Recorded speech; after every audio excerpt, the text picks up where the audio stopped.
Welcome back, ladies and gentlemen, to the Mid-Season Brawl for Heroes of the Storm as we get into our next series here for day number 4, continuing on with more and more action. Always, always, always. I'm joined here at the Analysis Parliament by, of course, Mr. Tetcher down to the end. We have Jhow and Grubby. I've been told that a gathering of a parliament is actually the plural for owls. It is. There we go. We're a bunch of owls. Can confirm I'm a night owl. Yes, you are. Who? Oh no! Actually, oh okay. Right, I see what you're doing. That's some Taking a bit too literal, boys. Some smart stuff there. So we have our next match coming up in just a few moments' time. It's going to be SPT going up against Roll20. And looking at SPT, the position that they're in, unfortunately, they only have themselves 1 point, and they are at the bottom of the group at the moment. So, but they can act as the potential to kind of stop Roll20 rolling on with the momentum. Well, this is the interesting thing, that Roll20 currently decides who goes through in 4th place, because they play the 2 teams that actually still have a chance of getting in that 4th position over today and tomorrow. They play against SPT now, and then tomorrow they have Nomia. If either team is able to, if Nomia is able to take a single game of Roll20, there is no way Super Perfect Team can catch up. If Super Perfect Team 2-0 and then win their game get mapped tomorrow as well, while Nomia goes 0-2, then there is a chance for SPT to overtake Nomia. Yeah, so there's definitely a lot to consider here in this group stage. Very technical, as like you can see Roll20 there getting ready for things. We've seen a lot from Roll20. We saw that amazing game against MVP Black. Not even Fnatic could take a game off of them. But will Roll20 get the same kind of comps? Probably not. Everyone's kind of scouted that out by now. They don't think they'll get the same kind of composition, but it's not the only trick that Roll20 has in their bags, as they said. Glorung, kind of the mastermind, the main shot caller, and also the main flex assassin player. He's got a lot of tricks. He's got a lot of heroes he likes to play these days, and they'll kind of try to build a comp around him. You talk about flexibility, and the rest of the team, they basically flex around him as well. That's the interesting thing about this team. I think it's one of the most underrated parts of this, is that Yoda, he can play that backline assassin, he can play the frontline warrior. Same for Prismaticism. He is their Chromie player, but he also is generally that Ragnaros Dahaka player. So there's a lot of flexibility on this roster to work around that, but one of the key components is Justine there, who is their warrior player, and my goodness, he is just astounding as of late, and I'm a little bit creeped out right now. I think he's going to crawl out of the monitor and visit the people at home who are watching this. My eyes are watering. I can't look at this. Jump. Does this actually freak you out? It doesn't freak me out. It just makes my eyes feel weird. Okay. Yeah. The cool thing about Roll20 is they were pretty eager to prove that they were the best North American team here. They said so in their pregame interview, that they were going to show that they are better than Tempo Storm. Yeah. They've already done really nicely against MVP Black and solidified themselves a nice points total. But I don't think they want to stop rolling here. At this point, it's about pride. Although they have all but guaranteed their advancement from the group stage, I think they're happy to win as many games as they can. They went up against Fnatic yesterday. Their compositions didn't quite hit the mark when going up against Fnatic. They attempted an Illidan comp towards the end, and against Fnatic, it kind of didn't do much at all. But here against SPT, I think we're talking about different spikes in skill here, wouldn't you say? I'd say we definitely are. Like we said, Roll20, they're no longer at a point where they are competing to be the best NA team. Right now, they're competing to try and get to be one of the better teams. On the side of Super Perfect Team, though, they have had some inconsistent games, as we've said. They are on the cusp of being eliminated from this tournament. And they really need to try and get it together, and they've been looking stronger in each of the games they've played. We can all agree on that, but it's a big jump from the last one to being able to beat Roll20. They've brought out some interesting comps. Stitches has been heavily prioritized in almost all of their games, actually. They tried it against Deadly Kittens yesterday, went 1 loss, 1 win with that. What do you think we can expect, really, from them here?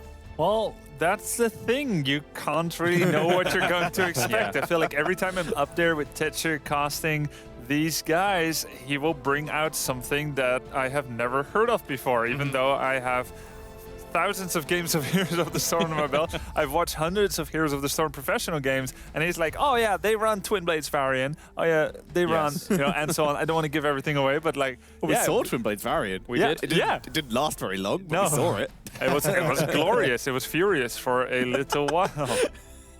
And there's always that crazy thing of like, how do you want to go out, you know? And people are like, I want to be in a racing car burning at 100 miles an hour. That's the way I'm going out. That's Twin Blades variant. I want to be chased off a cliff by a bunch of cheerleaders. Like, that's an interesting one, Gobi. I didn't know that about you. Yeah, it's actually a real one.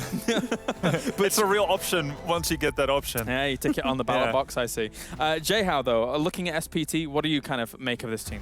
Again, it basically evolves from the entire Chinese region. They showed it at the Eastern Clash. They showed it during their season as well, that we just don't know what to expect, maps or draft-wise. Yeah. Well, now we know what to expect map-wise at least. First Braxis? Yeah. Or I think second so, yeah. Braxis? I think it's the first. I think so Nice. I've been sat here every single time, and I'm pretty sure. my favorite thing that happened backstage during break, because Gale Force loves Braxis. Yeah. Fans here, obviously. Glaurung walks up to him and says, "Thanks for giving us so much practice on Braxis." I like that. That's good. That's good. But what are we thinking on Infernal Shrines as we go into the draft? Game number 1 here between SPT and Roll20, boys. So we have seen a lot of Stitches. Like we said, it seems to be a preferred hero of the substitute player that Super Perfect Team are using in the form of Simba. Gives good wave clear with the slam build, which has become the meta. So I expect to see a Stitches sneak into the draft somewhere. For now, though, they start off with Valor. They very much like that double support comp. If you read their name initials, supports, please too. Okay. All right. I just heard a very loud, audible "what the" when Diablo was banned. Roll20 took that one not quite in stride. They removed Uther. As far as the previous drafts on Infernal Shrines this tournament, Roll20 has been rolling with Genji, and they've been rolling with Tyrael. So as soon as you make that hot pocket zone of Tyrael Sanctification, Genji can swift sweep in, and he can use his Dragon Blade and basically wreak mayhem. Genji was high on the priority list, Tyrael a little bit later.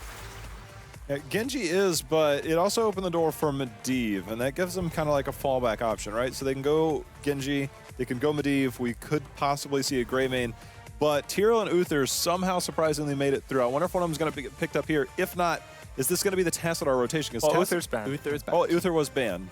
Yeah.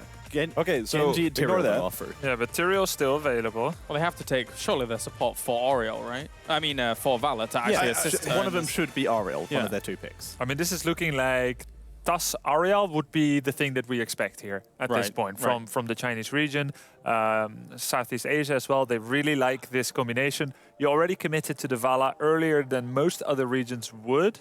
So, yeah. Jayhow, what do you think? I think Tassadar would be a great pickup. Tassadar in Infernal Shrines, he contributes a lot to the objective itself, as does Sonya. Ariel being paired up there, so you have great healing, great AoE heals, I think, for a Battleground where you're definitely going to benefit from them. And Sonya, a consistent pick by Super Perfect Team, both throughout the Chinese Gold League, aka their HGC format, and of course at this tournament. Most of the times they have actually got this map, they pick up the Sonya. So pretty cool start for them. They have some good hope generators. If Sonya is surrounded by enemies whirlwinding, she actually generates hope pretty effectively too. The interesting part about this composition is, historically for SPT, they've also run Medivh with this exact same composition. Yes, they just pair it have. with another warrior. So is Medivh a player for both of these teams? And if so, who's going to be the first to grab at it? You know, we've still got to get the warriors for both teams squared away. But Yeah. Diablo and Anubarak both banned out here for SPT. Johanna seems like a good fallback option when we think of Justin. So like you said, Johanna, SPT banning out warriors despite only having their own bruiser for now. So quite a peculiar one. But like you said, the Medivh is open and Roll20 pick first. So we'll see if they are prioritizing it here or whether they just don't think Super Perfect Team will take it. But if not, Zarya is still open. Whenever you go Vala Ariel, you expect to add one of 3, Zarya, Medivh, or TAS. TAS has been removed, so Medivh and Zarya are still on the map. The thing about, okay, so I said Johanna as opposed to Tyrael. Tyrael is still a great option. I think that when we talk about control, especially with the Sonya up there, they go Variant instead, which is still just a fine option. Post 10, you can taunt the Sonya, especially if she's whirlwinding in the back there. But now you have good blow-up compositions, right? To where you can charge in, taunt, Greymane, potentially a Cursed Bullet, potentially a Li Ming on the back end. But don't you think that Roll20 has made it very easy for SPT to take Medivh themselves now against taunt? If they even want to. That is a question. They could, though. And then that could stumble if Roll20 does want it. That's an interesting thought. I'm trying to remember who played Medivh on Super Perfect Team when they were in China, because if it was Misaka, then that could be Melody an issue. C. Melody C. Okay, so they could still run it that way. So there is the Medivh being hovered. 60% win rate. Large amount of that is from Roll20. You're a little bit squishy, but is Gul'dan almost an option here? You have two great wave clear options. You have You good see frontline very control. few teams committing to Gul'dan when you already have a hope generator. Agreed. Like Vala. I just think that if you have a dive composition of Varian, Greymane, you have the potential Horrify, you have great Shrine control, you have... The issue don't with think you that is can. they would be running solo Ariel support likely, because they would still And need they a don't. tank, They just and don't. there is the potential for Roll20 going Chromie, and like you said, they don't. And the Medivh still makes it in. double support. So this looks like something that Roll20 would be pretty happy with. I almost want Bloodlust. Sonya, like good old auto attack Sonya. I mean, it's an interesting one. But so Oriel Wow. Rhaegar as the double there for Yeah. SPT. Not the most common double by any means, and that's why it kind of popped into my head. But what do you guys think about this draft? I do like Bloodlust. But the thing is, both are good here, right? Yeah, if you get absolutely. the Ancestral out against Taunt and Cursed Bullet, Bloodlust does allow you to kind of quickly use your movement speed, because it's not just attack speed, right? To use it to dodge Twilight Dream. Everyone can feel that coming when Malf gets in position. It will be cool. I suppose the yeah. argument, the super counter argument would be Leyline. Yeah, exactly. It's like, Bloodlust later. Hold on a second. Let us reposition and get ready for this. Yeah. I really like Roll20's draft, but SPT has a lot of map control. Vala Ariel has good early game. Sonya has good shrine control. It's hard to say.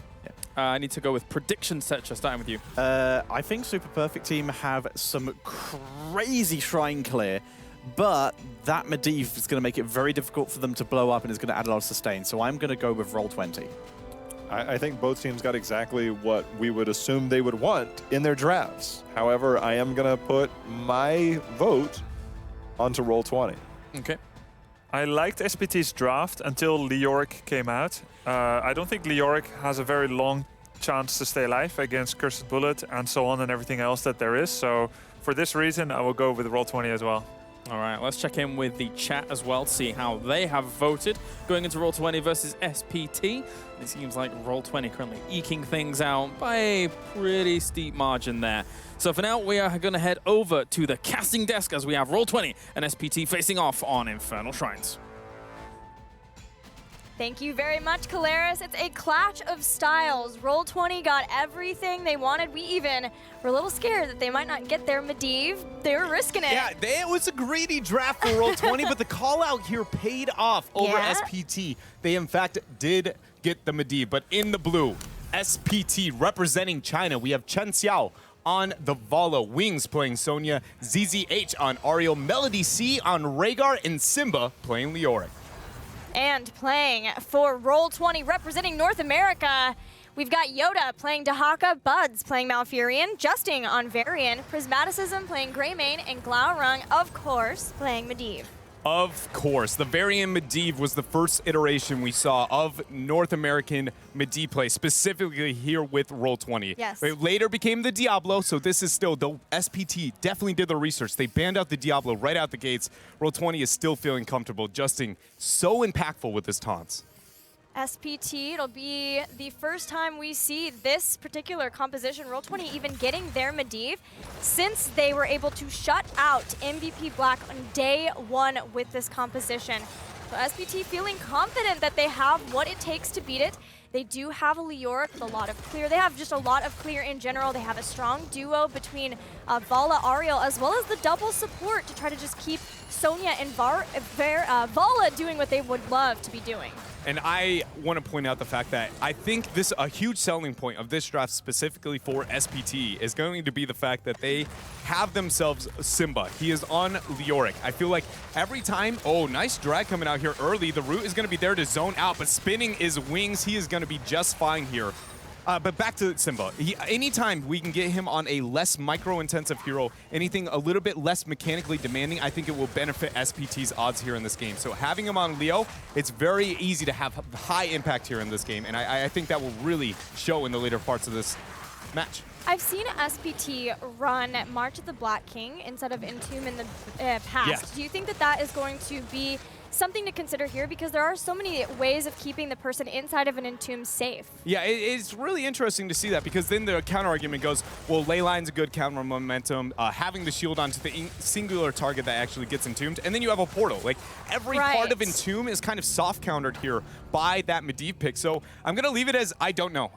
Just because of how prominent March of the Black King has been within their region, but then also the counter argument against the Entomb here against Roll20. Yeah, take away even what Medivh can bring to helping somebody out with an Entomb, and you still have things like Burrow from Dahaka. Greymane has a lot of mobility. That'd probably be your best choice, or Malfurion pre-13 once he gets Ice Block, or if you can wait, use Patience and drop it down after Ice Block. So I'm interested to see what Simba will pick for his heroic ability. We've got the first shrine underway. SPT taking a lead in those skeletal defenders. Roll20, though, doing what we know they like to do, which is give up initial shrines. Exactly what I was going to address here. This is very common for anybody who does not watch the North American region. Whenever Roll20 gets on this map, they prefer to focus onto the lanes over the first two Punishers. It's later, post-10, where they heavy focus on those Infernal Shrines. Shrines fights here. But SPT has done an amazing job over this first altar, because they have not lost experience on the map thanks to Leoric side-soaking. They've got the shrine, and they got pressure up to this top front wall. Yeah, they knew Roll20 had committed so many resources in the other lanes, and know that they would like to be ideally pushing the lane that's so far away that it was just Medivh up here in the top, and used that strong duo of Ariel and Vala to take out the wall. So this defense is not as easy as Roll20 would have thought it could have been. All right, so let's see what they can gain. Nice route there. Melody C is going to be able to join the squad to help out the heals. The first fort looks already down, but the Punisher leaps in. The shield is going to be there. Justin takes the portal on Alpha. Man, SPT was a fraction of an inch from getting first blood, and now Yoda's flanking. He's flanking. They were hoping that maybe they could turn things around, but the Punisher was still pushing in. So maybe a little bit of excitement to try to slow down SPT, but SPT, a brilliant usage of this first Punisher and their strong duo, nets them a level lead and level 7. Yeah, things are going according to plan here for SPT. But Roll20 does have a, a slow start with their composition, at least to how they play this map traditionally. It just, right now, is fitting their archetype, their general approach to Infernal Shrines, which again, according to how they play in North America, this is Roll20's best map.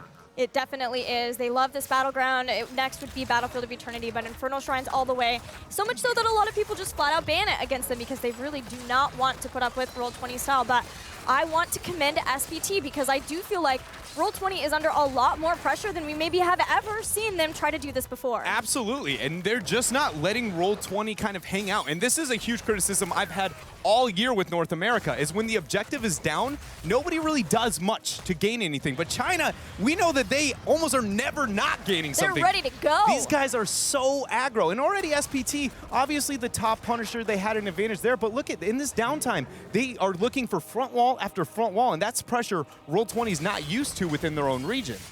Well, I'm checking out some of the builds we have so far, and for Ariel, we have Righteous Assault. We've seen this a couple of times this tournament.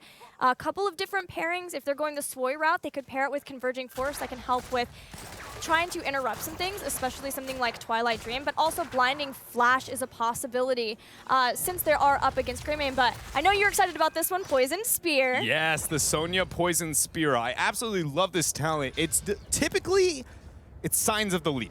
Typically, it is going to be, but it's Did you say leap? It's regional, right? It's so weird. I'm not going to claim that this is 100% going to be one, because into a Medivh, again, kind of awkward, soft counter to everything about the leap, but it could very much be. You need this talent if you are going to take the leap. The way that Roll20 goes out of a portal like this, death balling onto a target might make leap more tantalizing to be able to jump on top of whoever first goes through the portal as a possibility, but it is risky. Interesting dynamic to think about too, as Simba eats a lot of pressure here on the first shrine. 20 skeletal defenders for SPT, for Roll20, a man up. They're going to have a couple of moments, especially with that pressure in the camp on top. They're actually sitting real pretty here. Another good drag from Yoda, but no, none of the rest of the team there to capitalize. More just a drawing resources away from this shrine. This shrine is crazy close in defenders. And look at the level 10s. They're so very close. 30 and ticking. It's going up. Melody C's not even there to join the fight yet. The drag, both teams now ticking at 30, and nobody's going to be able to pick up the 10. It looks like SPT. They have got the second Punisher, and now Roll20 is on the back foot. Both teams just about to hit heroic abilities. We find out what it's going to be. March. Rather Berserker, March the Black King though too. Crystal Aegis and Ancestral Healing, so full support status for SPT between their two supports.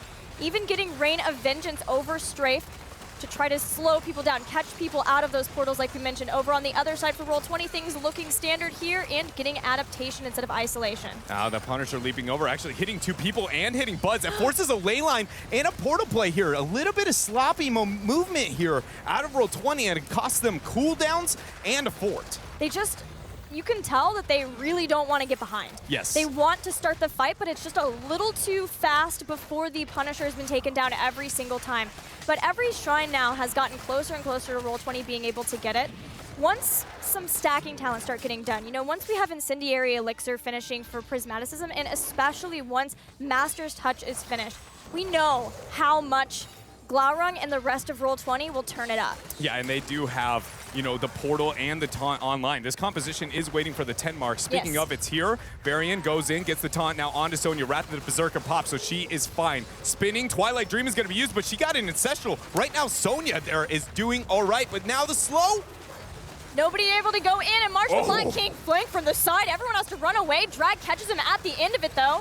As Wraithwalker gets back, perfect roots into a taunt too. Crystal Aegis has to be used. Forces the Aegis, Night Burrow from Yoda. He pops adaptation, but Roll20 wants nothing to do with this skirmish. They realize that they are going to end up giving it up, and that is scary. Seeing that skirmish going in favor of SPT if you are a Roll20 fan, because it shows the sustainability. I mean, by no means was that an optimal Black King, so you can even take down to the fact that SPT didn't even get a realistic fight for them, where almost everything went in favor of Roll20 on that initiation. I was really behind Roll20 with this Medivh play, but it's not looking anything like what we normally see from them. The confidence, the aggression from them, it feels a little Tempo Storm-esque, I'm going to say it, when it comes to play. SPT is doing a fantastic job of dictating the rotations of Roll22. Roll20 is behind enough in their forts that SPT are the ones picking where the fights take place and pulling Roll20 down to them, instead of Roll20 being able to do the same, getting their mercenary camps out, trying to maybe force a separation of the members of SPT, where then they can go in with their death ball. The one kill that we have seen them be able to get so far, or the main kill, has been when they were able to split apart the members of SPT and catch somebody out of position in the lane. So as long as we could see Roll20 start doing more of that, they're trying to catch up. They're not very far behind at all in experience. And that Twilight Dream was not probably the most optimal one too. So once they could do that, hopefully, because the way that Roll20 drafts is lighter on the damage side, right? They're way more about being able to just execute somebody all together. So hopefully in the next fight for them, they're able to make that happen. But you're right, this is way more pressure than they've ever had to experience from SPT. I very much agree with you on that kind of damage light. They pick utility and rely on their execution more than anything. I think for anybody who doesn't watch Roll20 specifically, if you're a European fan, Dignitas's Kel'Thas Stitches combination, always the hook into the gravity laps. They do it like no one else, and that's kind of the Medivh variant, the Medivh Diablo of Roll20 within their region. It's just their thing that everybody knows is good, but nobody can do it the same way they can. Yes, it is something that, whether it's Glaurung shot calling, what it is, these players particularly, they just work so well around those portals, around the Medivh himself, around the shields, the Force of Wills even. We've got another Shrine Dread. Yeah, we have another Shrine, and SPT has not even contested over it. They are going to pick it up. That's a 40-0. It's going to move right on down to already a fortless lane. Roll20, they're going to be on the same talents here. Everything is going fine for them in this game, except for the fact that they have no Shrine control thanks to the Sonya pressure out. And they're playing so passive, they're worried about these later fights. So let's see what SPT is able to do with this Punisher. I want a minimum 25% damage onto that key. All right, looking for the bait. There it is, using the shield, parry for Jesting. to deny its damage. Justin starting going for a taunt. Buzz is right there. Crystal Aegis already used. March the Black King. That Aegis was beautiful, but the lane line's going to hold them in place. Yoda on the back line, he's drawing aggro, but he's got the force of will. Ancestral goes down onto Wings. He's skirmishing and fine. Now Yoda finds himself on the backside that he does not want to be there. No portal is up, and never mind. Conveniently, he takes it right there, and they're going to get out. Taunt. There is no ancestral healing. There is no Crystal Aegis. Finally, Roll20 find their kill. Portal again, because the 13 Talontier has been picked up. Suddenly, Roll20 just keeps moving in up to SPT, and they get 2 picks.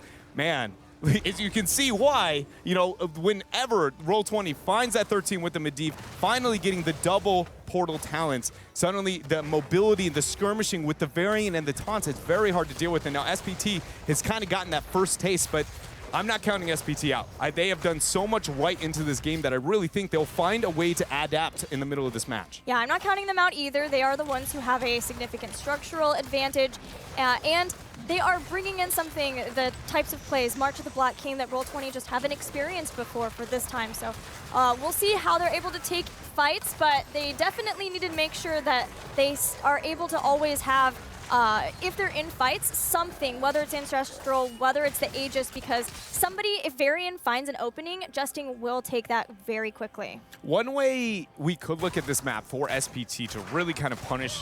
Oh, wait a minute. It looks like this is going to be SPT looking for an invade. The taunt pulls them away, and nice curse bullet. The ley line seal. Wings is not caught in it. He's vulnerable. The portal's there. Yoda on the backside. Crystal Aegis is available if it's needed. Yoda split apart from the team. March the Black King puts Simba right in the middle of the Lion's Maw. He is down. Ice block used by Buzz. When he comes out of this, he'd have a Twilight Dream if they feel it's necessary. And there goes the Ancestral after the Aegis. So Wings is surviving. Nobody on Roll20 is down yet, but their health bars are slowly trickling down. Leoric's got 15 seconds left before he finds himself back into this realm. And now it looks like Roll20 identifying this, they walk away. The Shaman Camp has applied pressure up on the top, but because they are all retreating, it's going to be an easy clear here for Yoda. Things are looking good for Roll20 purely based on that experience. That was a good fight, as good as it could be for SPT though. They only lost Leoric. They had all of their supporting needed to be able to keep everybody healthy. Had Roll20 stayed any longer, SPT would have just massively turned that around. Leoric would have been back up, and they would have been able to engage. They had way better health bars than Roll20 did. And Roll20 knows they're so close to 16, so they are going to force. The drag does land there. Yoda, but Simba just gets deleted through the curse bullet taunt once more coming out from Roll20. Yoda's hoping for a drag. Wings starting to spin to win. There's the catch. Cleanse to stop it. Wings trying to get back to the team, trying to get healed back up. Roll20's on the chase. Roll20 is on the chase here, and SPT with the 27 skeleton defenders and Leoric coming back to life. It looks like they are not giving up on this Punisher. They do not care if they do not have the 16 Talontiers. March of the Black King is online. Ancestral up in 20. I don't think they have 20 seconds though, Gilly. Nope, it is time to get into the fight. It's 30 to 23, 25.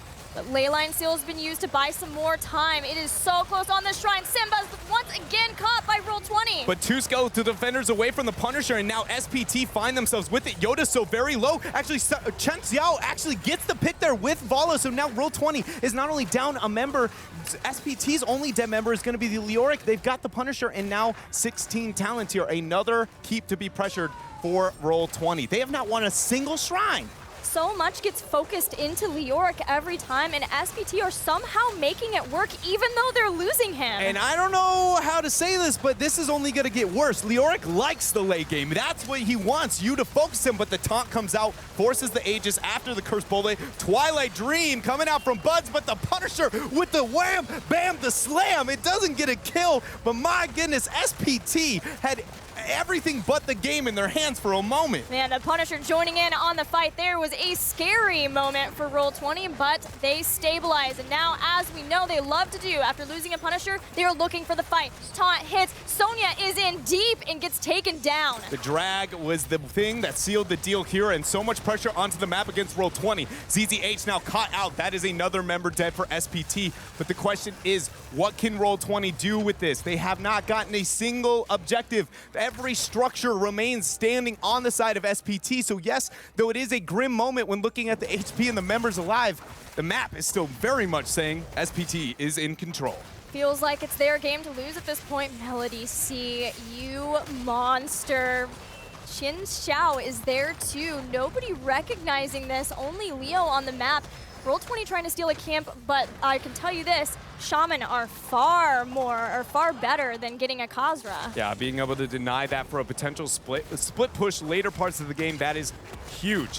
What I would have liked to see, one of the most awkward things actually that exists with Roll20's composition is because up until the 20 mark, and that's depending on what Medivh ends up moving to. Wait a minute, the porta play, the taunt goes out. Chen Xiao the Aegis, but the heals are not there. He is gonna die. He does die. Now no Vala for 45 seconds. Leyline Seal was used in that, but Roll20 can't afford to let up the pressure. They need to keep going. They keep putting the tension on wherever they can see fit against SPT at this point. They have lost a keep already. If they ever lose out, it's game over for them. Yeah, very much, you know, because even though that pick does happen, Vala going down, this whole game, look at the kills, 9-1. Roll20's been doing this all day. Yes. It doesn't change the fact that they are losing structurally because they haven't been able to gain anything. The best thing, though, is the fact that it's late game. Those death timers have grown enough to where they should be able to gain something, especially with that drag, forcing the cleanse, something I would like to see Roll20 capitalize on now that we have a shrine. They'd start by getting the Shaman camp, so effective trades for either side of the Shaman camp.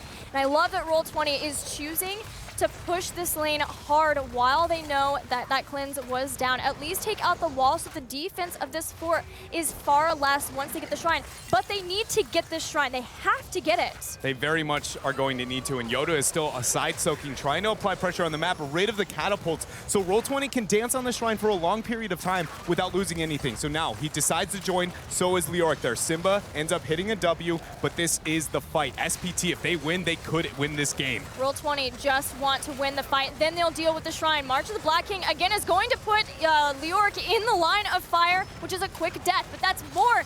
Roll20 wants more. Wings going back in, staying nice and healthy, but the perfect Twilight Dream! Chen Xiao, though, so much pressure goes onto him, but he's alive. The Aegis there afterwards. ZZH does not survive. That pick might be enough for Roll20 now to pull ahead as we have 30 seconds before that Leoric will be able to join back here. 20 is closing in.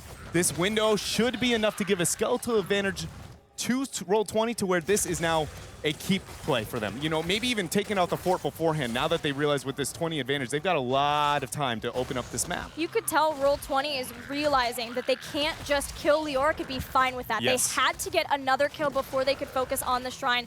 Now having 20 in the bag along with the kill on Ariel, that's what makes the difference for them to send Leoric back, push the lanes. We should have Guardian of Tears fall. Yeah, that's the pick for Medivh too. So we have a lot of ability to clear out the lanes quickly for this team. I really would have liked to see Roll20 wait a little bit on this capture because with the 5 seconds remaining on Ariel, there's no way where Ariel isn't here to be able to join in this fight. Just look to be able to take out the pressure here up on top. You know your opponent's never going to be 20. Cycle some pressure out elsewhere onto the map. Just, you know, you've got a little bit of time, use it, and then still force the fight with the 20 advantage, and there's only a half-level window. It's just Roll20 not grabbing maybe as much as they possibly can, so that means I want this Punisher to be that much more effective. They need to prove why they wanted to capture it now. They should make this hurt, definitely. Justin goes through the portal, hoping for a taunt. Taunt hits. We've got the Cursed Bullet behind that to chunk down Wings as much as they can. Simba goes in with the March of the Black King, but once again, he's going to return to Ghost Form. The Bolt, the Twilight Dream for Buds, but he ends up missing the root. Portal is going to be down, though, so members of Roll20 can still retreat. Leyline Seal hits 3. It's only ZZH out of this. The team getting ready to capitalize as soon as they come out.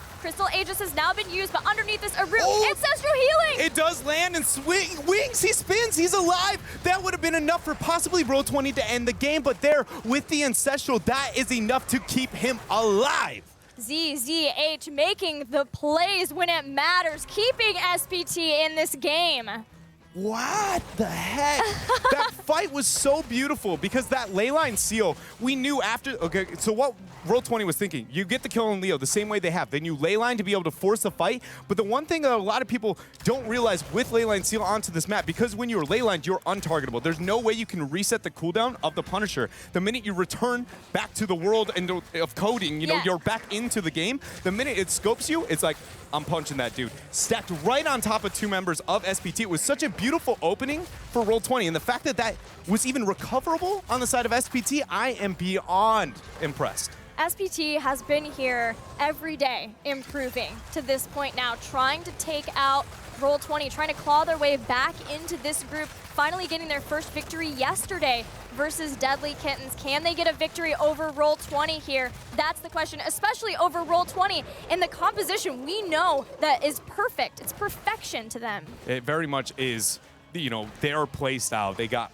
what they wanted here along with Roll20, but 20 now is achieved. And that is where Leoric and Sonya hit a colossal power spike. Talking about Sonya, she's taunted out. Beautiful force of will now from Glorung as the portal is there in case any members want to in and out. Get the dance rolling now. Sonya is going to be so hard to kill, but really so is everybody now that we've got this full Leoric comp into 20. Simba does not have Spectral Leech, instead getting Hardened Shield just to try to make sure that he can stay alive in those situations. Yeah, those kind of very tight chokehold type of fights are really the only place where March of the Black King can gain a lot of value. It has we've seen the thought process behind the March of the Black King solely onto the shrines because the cleave so big, you can pressure out the skulls and pressure out your opponents here. But I actually thought that was a fight I would have liked to see SPT take, just because it's a area where I think the mobility of Medivh can kind of be abused, but maybe a fear of a ley line, you know, because what good March of the Black King area is a good ley line seal area. That makes a lot of sense. So far, Roll20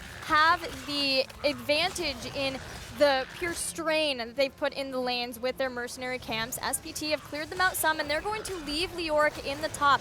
Dahaka's there too, but of course he can always brush stock in. Taunt immediately pulls Wings out of the whirlwind. Root catches two. Wings is almost down. But he lives the Ancestral there. The bolt was a smidge too late. Now 4 members hit the ley line, hitting 4 on top of it. Now we see Simba moving in with the flank. Yoda to applying so much pressure there with the adaptation.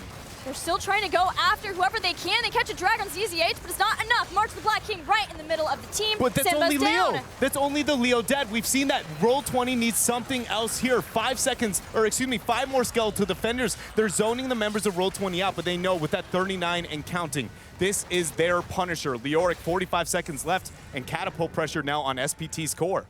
Still a wall up in this lane. That will buy some time, and there's still the middle keep.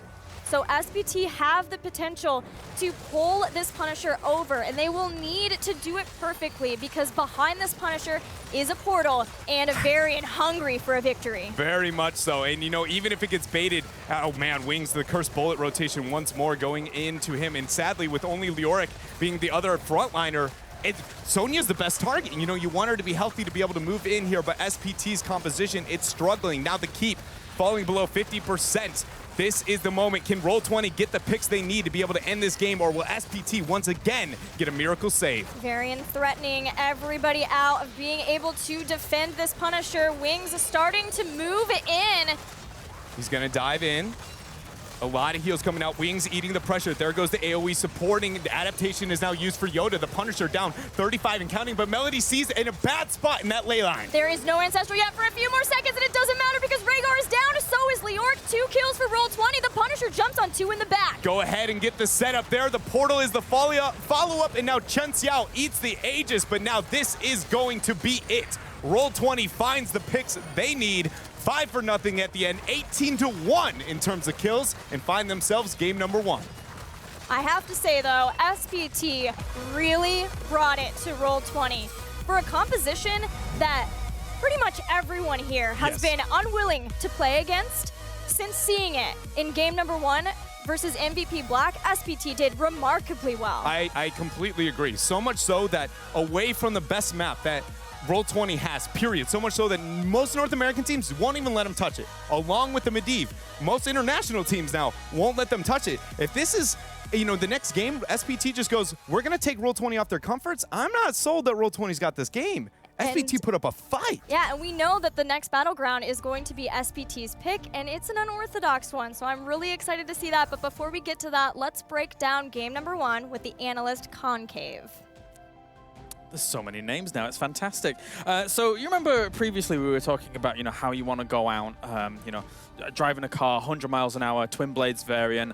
I felt like every single fight I watched Leoric march to the Black King off a cliff. He was just leaving car. The conspiracy must be rooted out. And Leoric doing his best fire impression there. I don't think March of the Black King was a wrong choice. No. But just running down in the middle of the fight forward I've got them all. They're all there. I think there's one way to do it. You kind of start to the flank, you march back into your own team, Right. try to get some damage, get some zoning, and get some peel that way. But Yeah. no matter what, it's really tough. Like we said, we don't like that Leoric choice. It's too squishy. I get that he doesn't take Yeah. Entomb. You can just portal out of it. You can force will whoever gets force of Right. will anyone that gets caught. But still, I mean, all that being said, as much as Roll20 does eke out the victory there, it wasn't without some pitfalls, to say the least, along the way. They got kind of wrecked on every single shrine, Yeah. and Yeah. then wrecked in every single fight. Like, they didn't stand a chance on the shrine fights, exactly as we predicted. How many but they consecutive lost everything punishes? else. It was like, it was Roll20 ahead in XP, winning every fight, losing 3 forts in a row without taking anything, and they still win the game. This is okay. We're over here watching, and we're like, man, they've won every single Punisher on the side Yeah. of SPT in the early part. But you think about it, Leoric was the one that was dying, getting that massive trait value, and then it's just like it was such a short death timer because it's Leoric, and plus it was early in the game. So it's just like, well, that was nice, but what did you couldn't get Right, much out right. of it. I mean, The minute it got late game, though, I would trade that. A Leoric for a Punisher every time. Yeah. How many consecutive ones Yeah. did they get? Like, a lot. And it took a long time. Minimum 3. Yeah. All right, well, Grubby, I believe you do have a replay for us to go to. Well, I do have a moment if we just take a look at this. Oh, sorry, pause for a sec. It's just something I was doodling.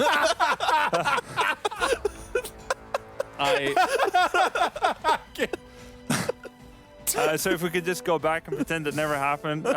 So we see that several consecutive Punishers have been taken by SPT, right? And they're farming this one. Okay, so if we take a look here, we see the initial attempt here. We see the pause. There was the Leyline Seal, there was the Twilight Dream here by Malfurion, but I kind of want to point out the reason that Roll20 was able to get back into this. They are 1 takedown versus 0, but they've been losing so much structure. So this was the first attempt. This is still okay. We see the March of the Black King as we just kind of slowly roll it forward.